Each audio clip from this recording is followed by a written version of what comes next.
Zulu, valid from B11 at 2100 Zulu until the 12th at 2400 Zulu. Wind 290 degrees, 8 knots. Visibility more than 6 miles. Ceiling 4,000 broken, 6,000 broken. Temporarily 2100 Zulu until 0300 Zulu. Visibility more than 6 miles. Light rain showers, few clouds at 2,000. Ceiling 3,000 broken. Becoming between 2200 Zulu and 0000 Zulu. Wind 290 degrees, 5 knots. From 0600 Zulu, wind 2800 degrees, 5 knots. Hello, Nick here. Got a new radio. New to me anyway. Just came in today.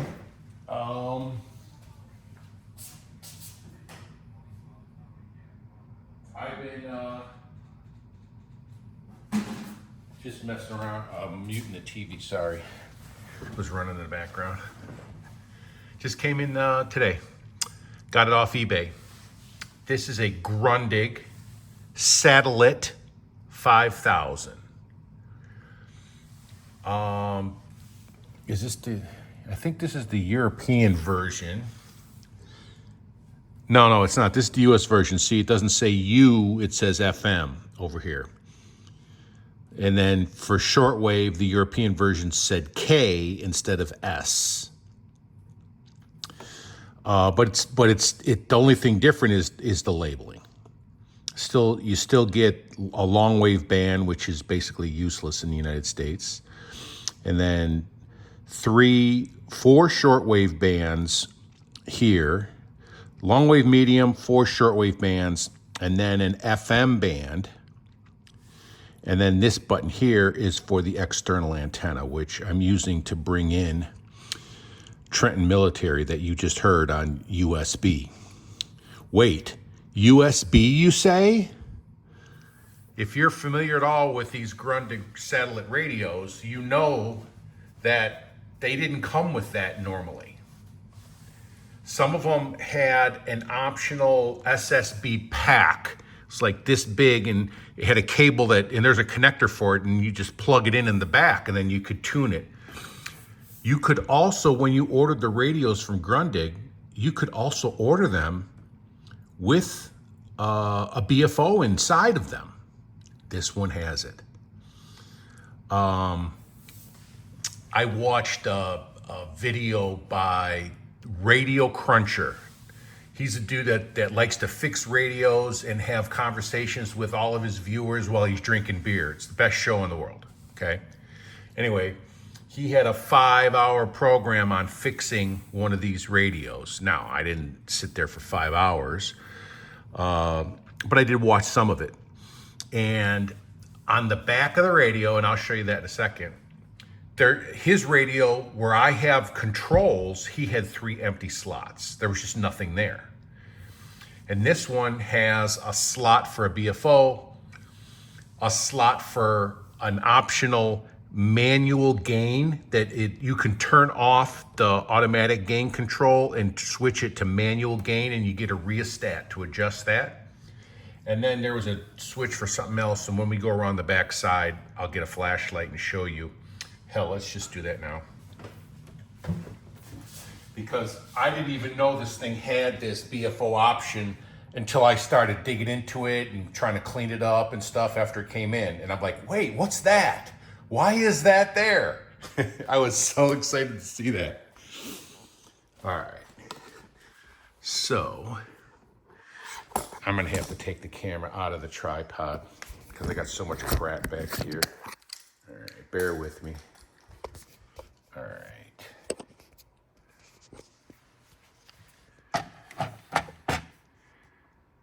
All right, see the 3 controls? The one there says, the middle one is BFO, and the one on the far right is AVC, and at the top it says MVC. So I got the BFO on, obviously, and then I'm still in AVC, but if you flip that up to MVC, then that's your rheostat to adjust your gain. And then the one on the far right is a noise limiter. You know, we'll hit that too. It actually works. Okay. So yeah, so that's and then that, see that hole right there? That was the hole for the Grundig BFO external unit. You would plug it into that hole. And then this is my Wellbrook, all right? So this is going to the Alpha Delta, and then I got it split off into 2 alligator clips. And the previous user was kind enough to like stick 2 posts in the holes for the external antenna, and then I just clipped on with the alligator clips. And there's a bunch of other controls behind that's a packed up power cord. You got a control to switch between mains and battery. There's some other little flip. Oh, you can switch. There's a bunch of stuff you can switch to, but this whole back flips down. You just take those 2 screws out and they're captured. They don't fall out. The back falls down, and then inside the unit you have access to a lot of stuff. A lot of this is not going to be new to you Grundig guys. If you're even halfway familiar with Grundig, you know what's going on with this unit. The interesting thing about this one is the fact that it's got the BFO. So that is cool. Way cool. The power unit on these things is like it's a removable box, and you plug it in almost like it's kind of like the size of like a PP9 9-volt battery, and you could unplug it and pull it out, the whole power supply, and you can switch. There's switches on it. You can switch it between 240 and 120. And then there's another section for the battery part where you can switch it between 9 volts and 6 volts and maybe something else. I don't even remember. But yeah, I mean, Grundig, they were all over this radio business, man. Those dudes had their shit wired tight. I'm telling you, okay? And anyway, I actually bought there's a Grundig book all about the satellite radios. And I forgot the name of the person who wrote it. Forgive me for that, but it's coming. I bought it from Amazon, and it was called Grundig with the History of the Satellite or something. I can't remember, but it's going to be here tomorrow from Amazon. And trust me, I'll be reading that thing cover to cover. And I don't have an owner's manual for this. That's one thing about these Grundig satellite radios. I say satellite, it's really satellite. The service manuals and the schematics are really easy to get. They're everywhere, free downloads on the internet. Actual operator's manual is just a simple, instructions to tell you how to work the darn radio. Zero, none, zero. They're like hen's teeth, okay? So I just had to watch like every single video on YouTube to try to figure out how to do it. And it's not easy because there's only 1 or 2 guys that even try to tell you what the controls are. Everyone else thinks that they're like some disco king and they just put these on FM and then they play it for a minute and a half. It's like, yeah, very helpful, thank you. But anyway, let's talk briefly about the controls, and then we'll go back and play with this thing a little bit more. So let me move the camera over here. So you've got these push buttons, like some of the other Grundigs, the push buttons were on the top, and these ones, they're on the side. So external antenna, that's FM, external antenna, then your shortwave bands, medium wave, long wave, and then this is your band spread shortwave selector. So when you push this one, it activates this one, which is controlled by this control. So you get band spreads. Now, this is full coverage, 4 shortwave bands, S1 through S4. And you go all the way from like 2 megahertz to 30 megahertz. And you can read that in numbers. There's 30. And then if you look at S1 at the bottom, I can't see through the camera, but it's pretty small, that number. whatever that is down there, just above the medium wave band.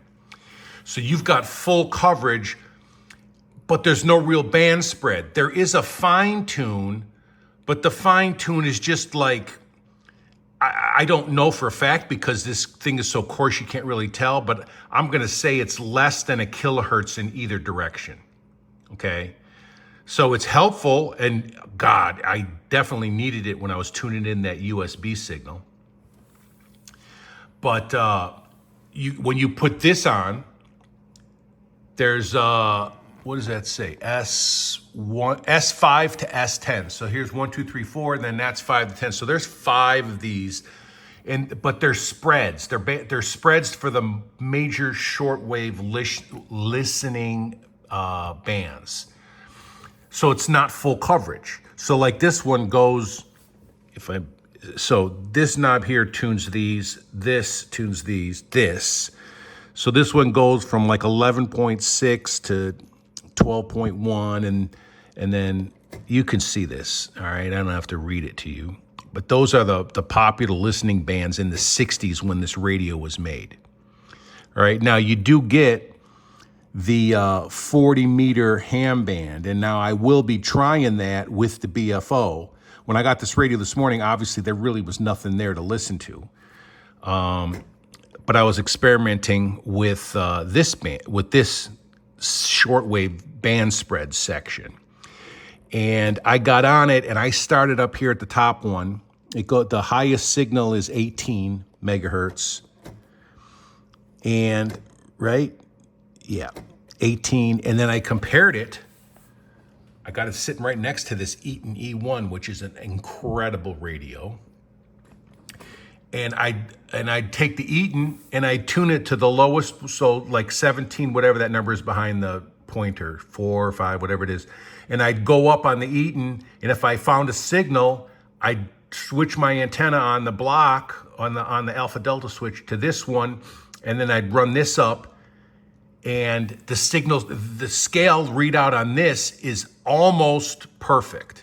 It's because you've only got 17.4 to 18, so you got like half a kilohertz in a 4.5 inch spread. So it's very easy to tune, very friendly. So, but I compared it to the Eaton, and the Eaton could not hear anything that this couldn't hear, or I should say, this couldn't. Everything the Eaton could hear, I mean, I'm talking signals that were barely above the noise level, stuff that you had to fight to even hear. I'd come over here and I'd tune it in and I'd find it pretty much exactly where it needed to be on the scale, and I could hear it. And I could hear it as well as the Eaton too. And I'm like, holy shit, these Germans really knew their stuff, man. The only one that's a little bit off is the one that goes to 9 megahertz. Where is it? Yeah, this one. So see, it starts at 9.4, but it's really 9.535 is right there, because that's a real powerful signal here in Dallas. So you could see it's a little bit off. But all the other bands, it's like, if you want, 880, it's like right there. And very, very usable, very friendly, and I'm very happy to see that. And then this band here, like if I want to do the utilities on upper sideband, like Trenton Military, or maybe later tonight I'll try Shannon Volmet and stuff, I'm going to have to do it here because they fall between what is available here. So anyway, so you got your push button for your bands. That's how that works. The tuning thing works here. When you hit FM, FM's on its own tuner, its own separate tuner. It activates a clutch, and this moves independent of this. So this one moves for long wave, medium wave, and all the short waves. This one just moves for FM. And so when you push and activate FM, you actually hit a clutch, which switches things over to this one. But you still use the same dial, obviously. This is your fine tuner.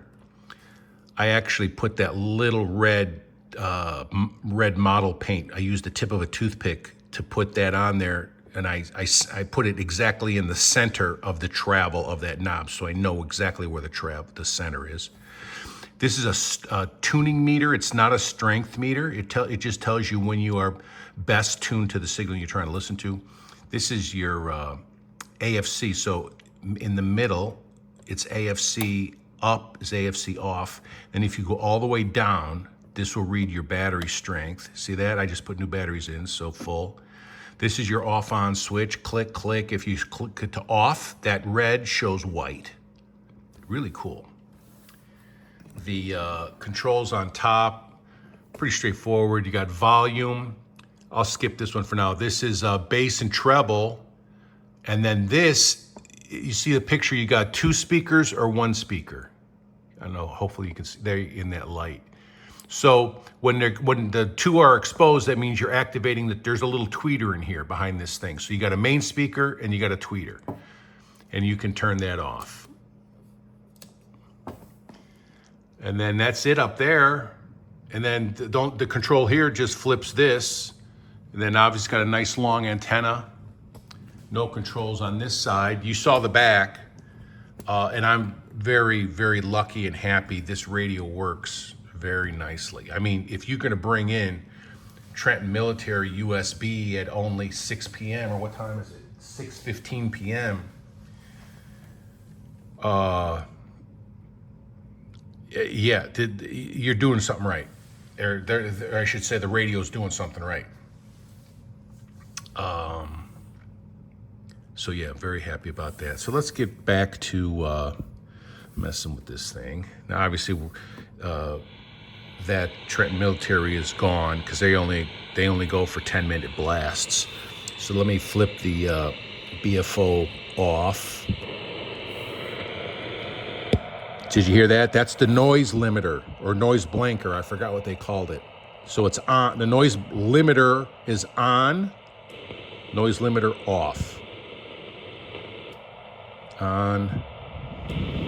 Off. And then here I'll flip the automatic gain. Automatic gain off.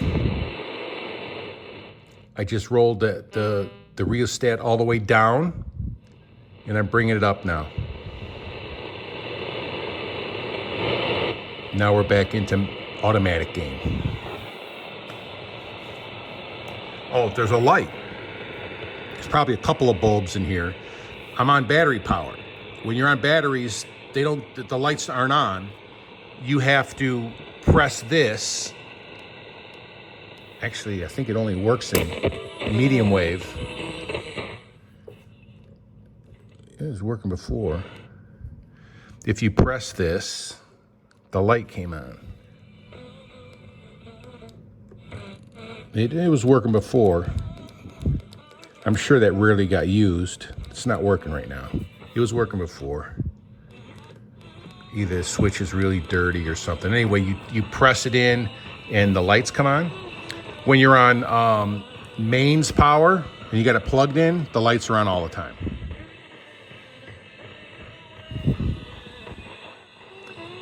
All right, so we'll quickly do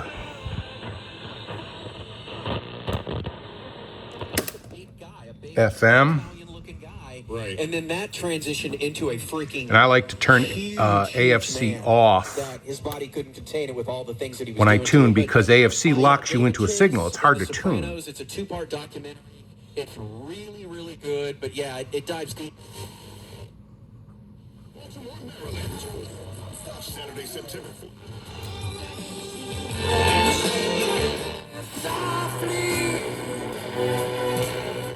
Por eso es importante monitorear tu presión en 4 experts in the issues of hormone imbalance with women, with experienced medical providers that can customize your.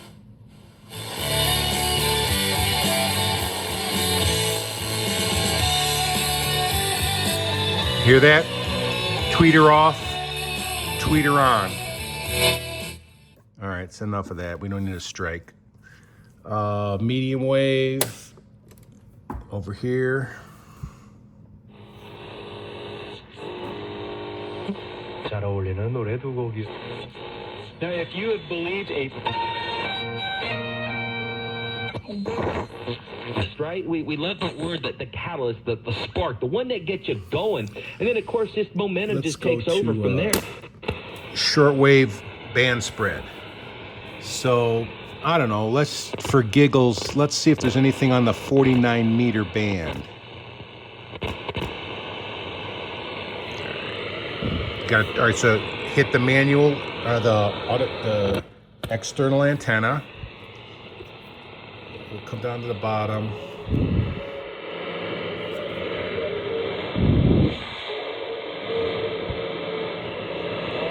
That's 5800, I think. So let's confirm on the Eaton.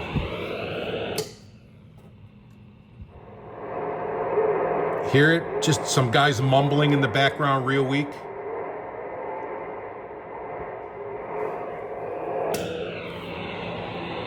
That's what they're doing here. We're getting the same signal, the same strength, everything sounds the same.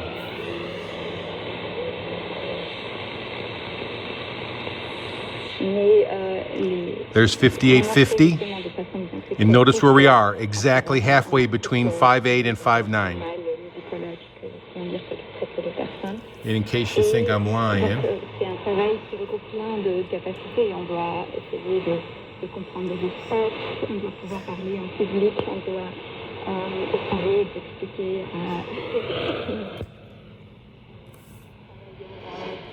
There we are.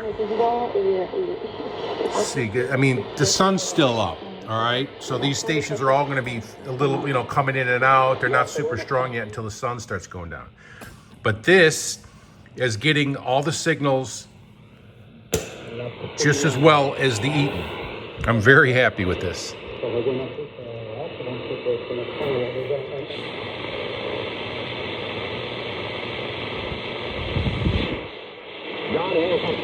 $5,950.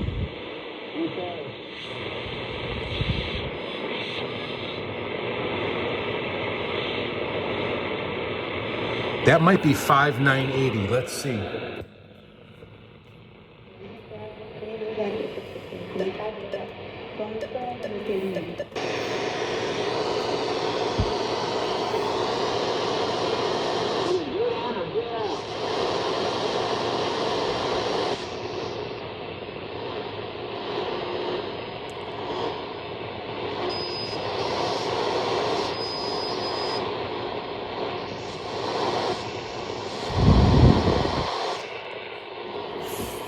So whatever this is, that's what we're getting here.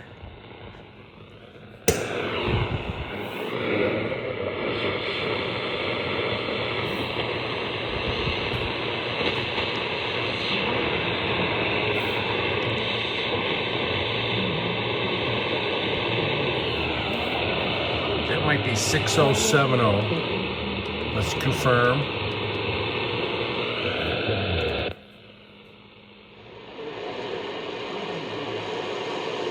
Yep.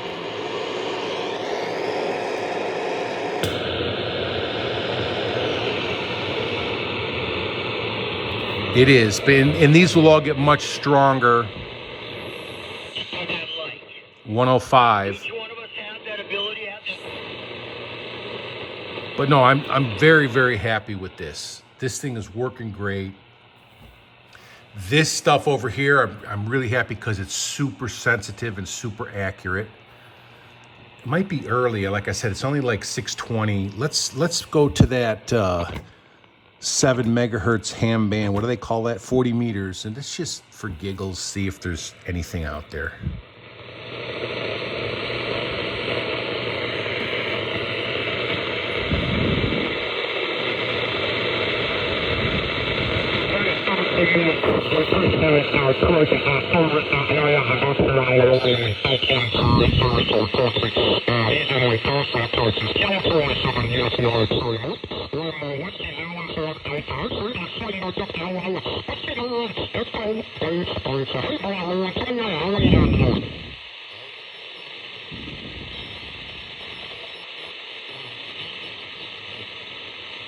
Well, the guy that was talking first,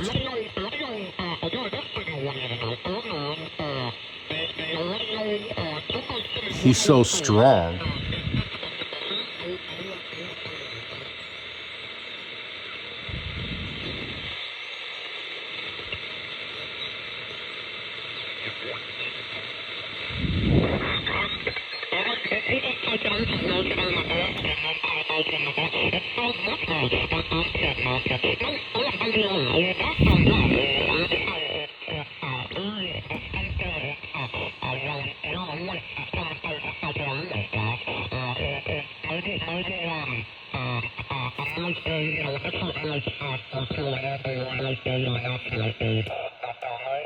That's the noise blanker. Now, for some reason, I'm having trouble getting him in.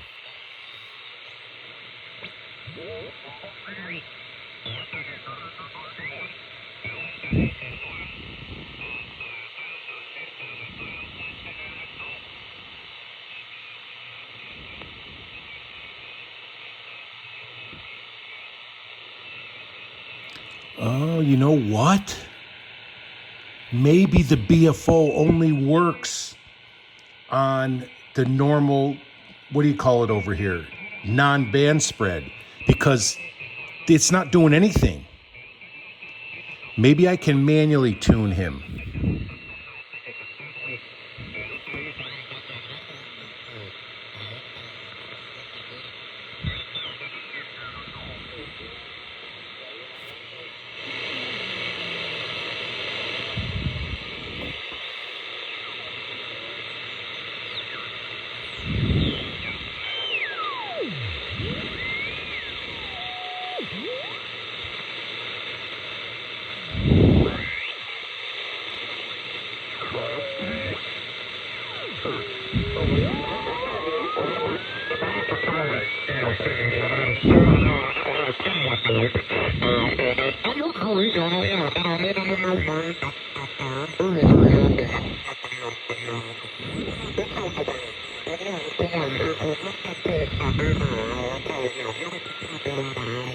I bet that's an let's try this thing, the same thing. So they were like in the neighborhood of 7,250-ish or something like that. So first of all, where do we got to be for 7?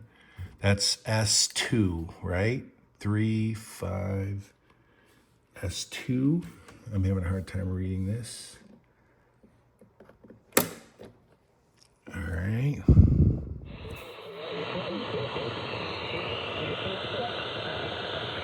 We're right there.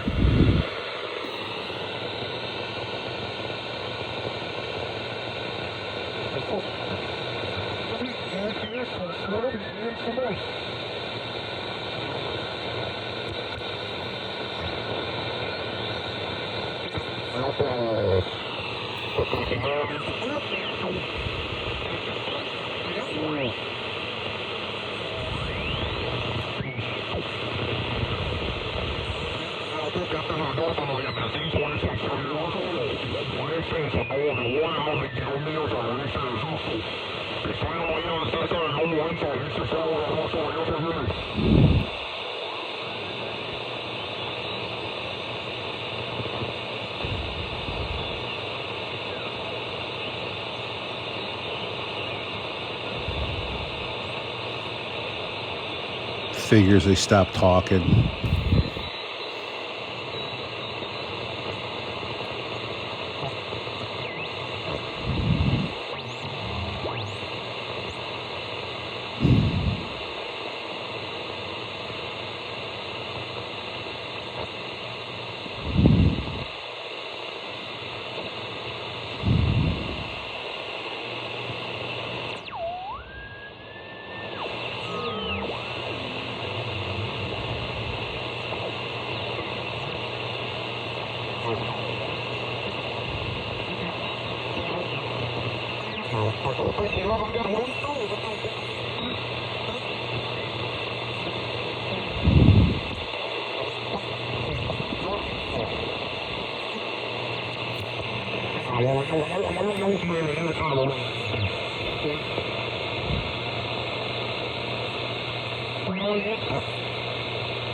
So obviously it's very hard to tune that. Now, is probably there's a good chance that the BFO hasn't been used in this radio in forever, and plus the radio was probably made in the early 1960s. What I've heard online, or not when I say on YouTube, some of the videos I watched say that this radio was made like in 1964. Apparently the satellite line didn't go sequentially, right? So even though this is a 5,000, I think the 1,000, the 2,000 or something, they came after it. But I'll find out for sure when I get my satellite book tomorrow from Amazon. And then there's also an excellent chance that the BFO switch on the back does not work on this. I mean, when I was moving this, it wasn't changing anything. Over here, it's changing a little bit. Although on LSB signals, it didn't seem to be doing as well as on USB signals. I mean, is it possible that it's only for USB and not LSB? I'm not a ham guy, so I really don't know the answers to these questions. Plus, like I said, this shit's old. I mean, I was born in 62, all right? So this thing is 60 years old, all right? It's probably never been worked on. I mean, when I looked in the back inside of there, no, it looked OEM, baby.